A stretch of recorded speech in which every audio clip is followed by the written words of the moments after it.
The village was small. There were 20 houses in a row along the sides of the main and only street. No one had lived in it for a long time.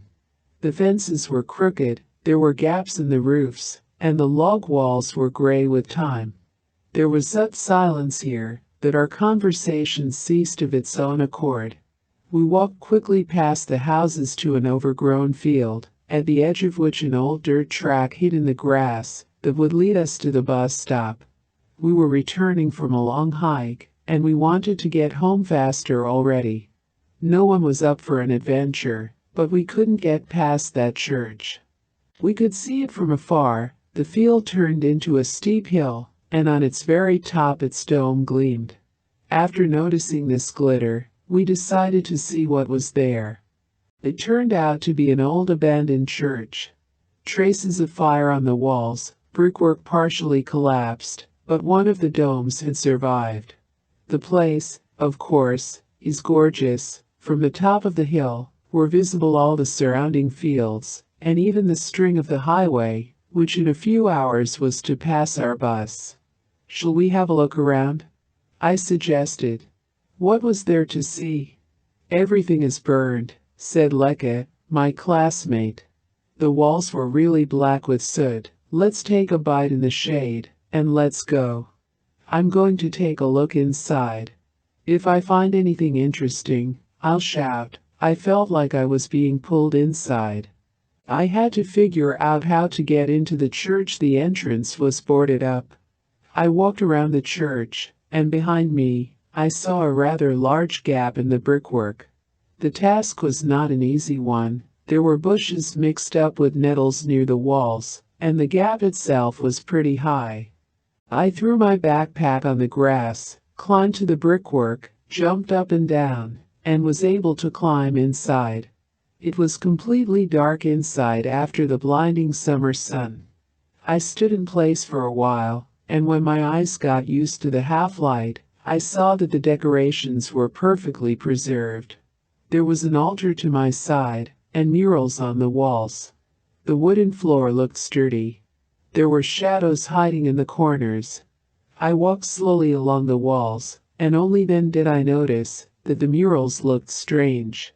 There were no icons, no faces of saints. Instead there were pictures of burning on bonfires, skewed faces, twisted figures. Maybe they were painting a dreadful trial. As I stared at the mural, the light changed. I turned around and saw candles burning on the altar. There was a sweetness to the smell of dust. I hadn't been in churches much, but I'm sure incense or candles smell different. Something else was wrong. I froze, and I realized there was a sound, a barely discernible hum, that grew more and more audible. I should have gotten out of the place, but the hole was just beyond the altar, and I didn't want to walk past the burning candles. There was a boarded-up entrance next to me from the outside. The doors were well preserved on the inside, wooden and finely carved. I tugged on them, realized they were locked, and then noticed that the carvings on the doors were strange too. Murder scenes, the same twisted faces, pointing upward. I looked up, and saw that these faces were looking at the hooves. Above the entrance to the church, a scary horned creature was painted.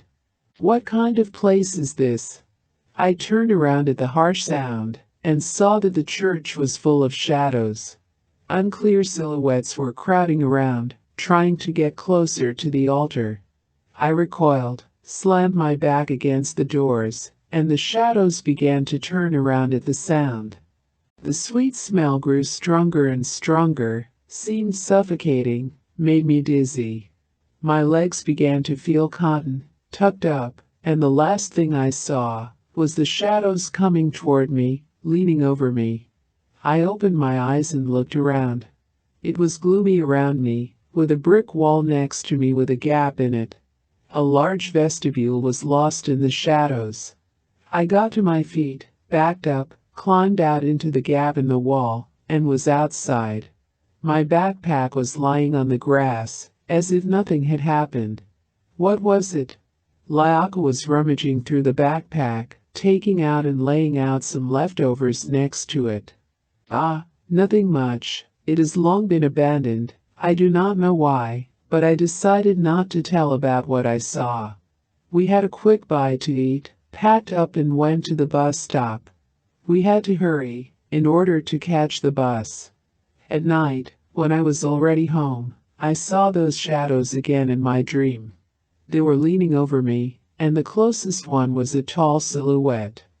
He who speaks less lives longer, I heard. In the distance, on the altar, the candles burned again. And somehow I was sure that they were, in fact, burning, in an abandoned church with soot-black walls near a small, long-abandoned village.